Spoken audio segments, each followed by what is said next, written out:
Alright, 97.7 Outlaw Radio FM listeners, we are live in full effect with multi-platinum producer, the one, the only, Rikanatti, right here, right now. How you doing this evening?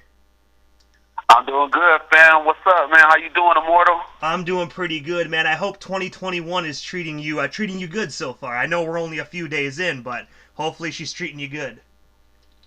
Oh yeah, I'm already back in the studio banging out new beats, making it happen, man. 2021 is gonna be epic. Hey, most definitely, especially in the music industry, like you can't stop working no matter what, no days off.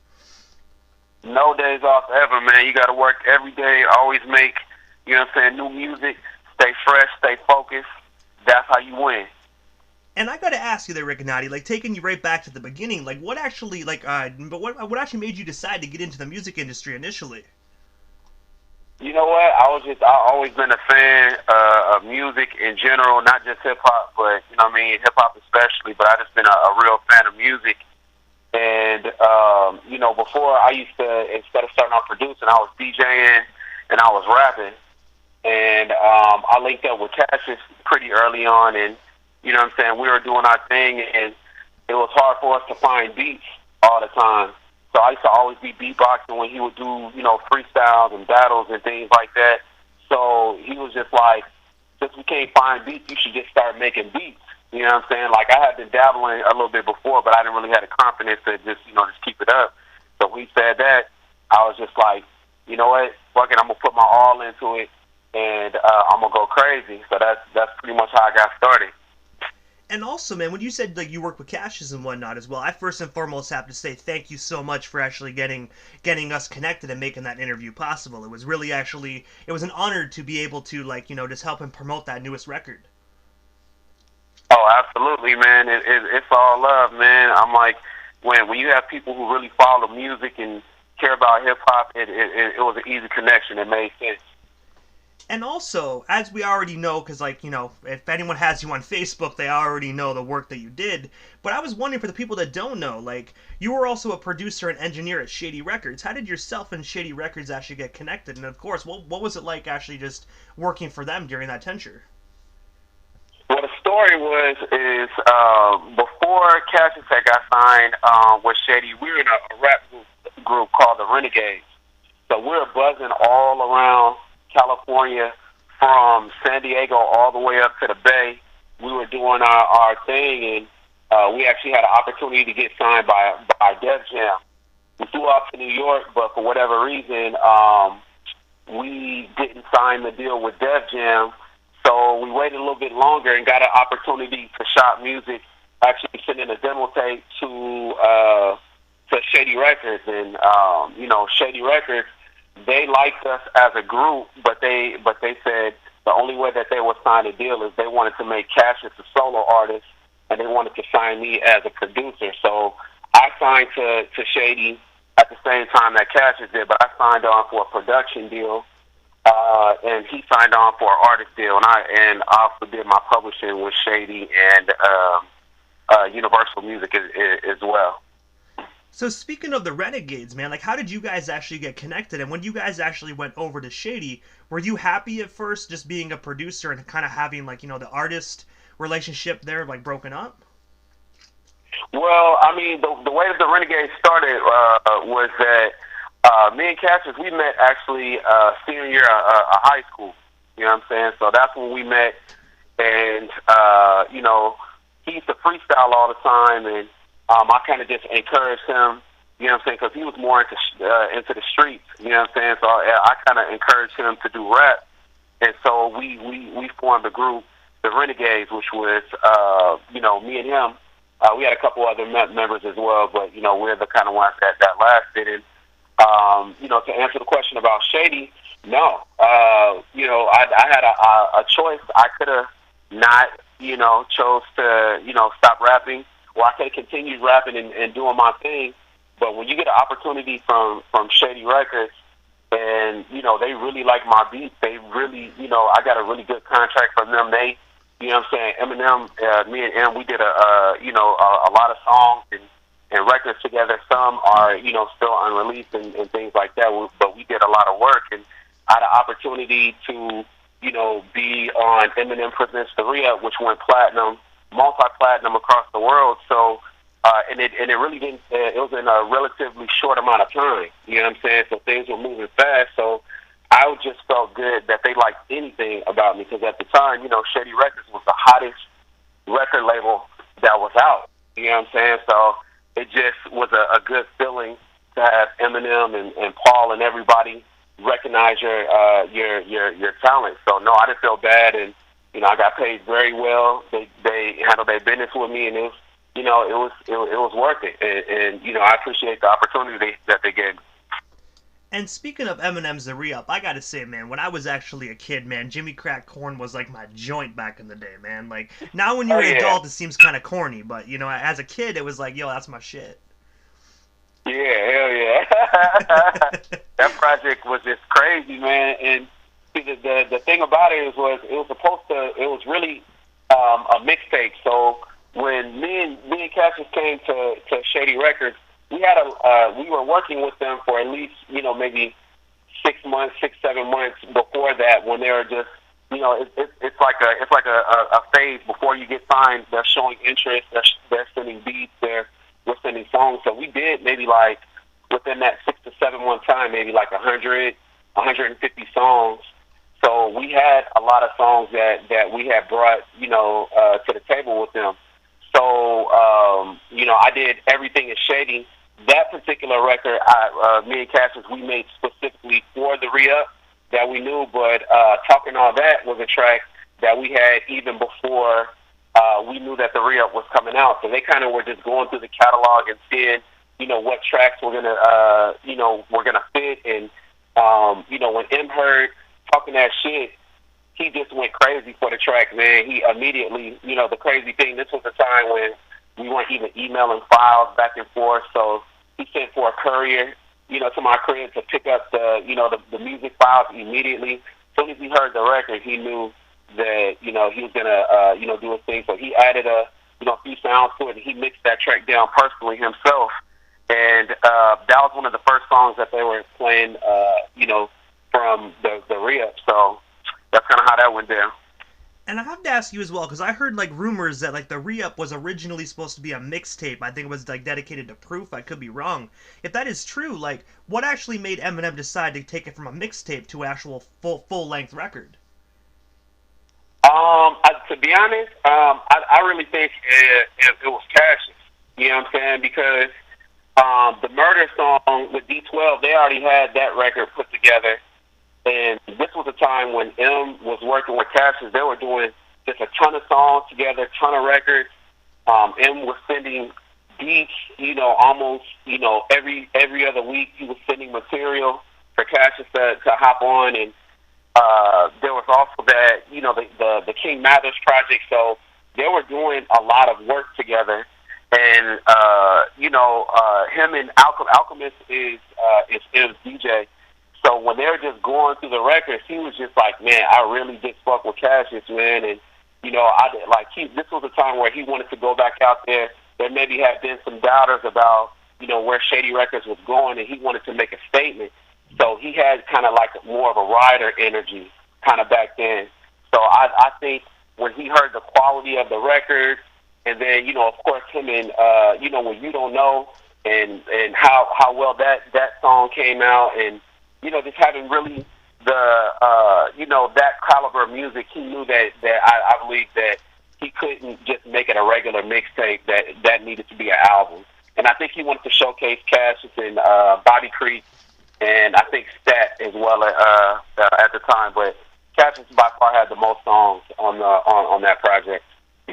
Most definitely. That was pretty much like Cassius's record, in my personal opinion. Like I remember Cassius even said that during our interview as well, that pretty much like was his introduction to Shady Records. Yeah, absolutely. They really vibed on that record, and that was really the first time that Cash was working with some of the other Shady artists as well. But there were other records that were made, but all of them didn't particularly make the cut. But he had songs with Bizarre, he had songs with D12, he had other songs with Obi, he had other songs with M, and they just really pieced together the best records that they had at that time, along with the single "You Don't Know," which they debuted at the World Series, which was a big deal. So it's like it was a really good push. It was a new and reviving energy for Shady Records, and when they put the project out, it just it did what it was supposed to do. And also as well, man, you were actually the producer for the game. I have to ask you, how did you get connected with the game? And of course, what was it like working with that West Coast hip hop legend? Well, the crazy thing is, it might be different other places, but here on the West Coast, you don't really West Coast artists. I know in the past there's been a lot of beats, but there's actually a lot of unity that goes on the West Coast. So it wasn't like, we were just kicking with Game the whole time. When things were kind of heated back in the day with, G Unit and Game's crew, it was never a personal beef between Cassius and Game or this and this. It's just like, Cassius wasn't going out of the way to work with him, and I wasn't either. But as that situation kind of calmed down, a lot of the West Coast is small, so everybody knows everybody. And it was really more about unification, showing that, these two artists, even though maybe their camps weren't the best, that they could still come together and work and make dope records. You know what I'm saying? So that's really how that record came about. And Game came down to the studio. Crooked Eye was there as well. He didn't hop on the record, but the record was called "Do It All," and he was really feeling the track. It was produced by myself and Juan Rios, and it was West Coast inspired. So it just really made sense that being that Game is, he's a West Coast legend as well. You know what I'm saying? And just that West Coast energy, and just a record really focused on bars. And that's how that came together. So it's really about, unity in the West Coast and showing that even though there might have been something in the past with camps, that it doesn't stop us from, working and making things happen. And also as well, I noticed that you have your own clothing line called Lit Life Brand. I was wondering if you tell us a bit more about that. And of course, how can we go about getting some of your merchandise? Oh yeah. So right now I'm gearing up with new, with brand new designs. I'm having, hoodies, t-shirts, sweats, even jeans that are going to be coming out a little bit later on this year. I did a run. I sold about, a couple thousand pieces last year. I did a deal with Champion, so all of my clothes are printed on Champion, and I have a partnership with them, and basically, I put them out and everything sold out. Everybody showed so much love, and I think I had maybe like 7 or 8 different releases. Maybe it was 10 different releases last year, and so this year I'm just gearing up with the coronavirus and everything. It kind of slowed everything down, but I'm definitely having my designs and everything that's being made. So it's going to be like I said, 2021 is going to be a big year. Oh, I most definitely agree, man. And it's actually sad that the coronavirus is really slowing everything down. I hope that hopefully this year it doesn't go the entire year like it did last year, man. I really hope they find a cure or something so we can go back to living normal lives, man. I don't mind wearing a mask, but after a while it gets kind of dull and it sucks. Yeah, man, it's a crazy time, man, especially being in the music industry. Myself, I do hype man for Cassius as well, and I DJ.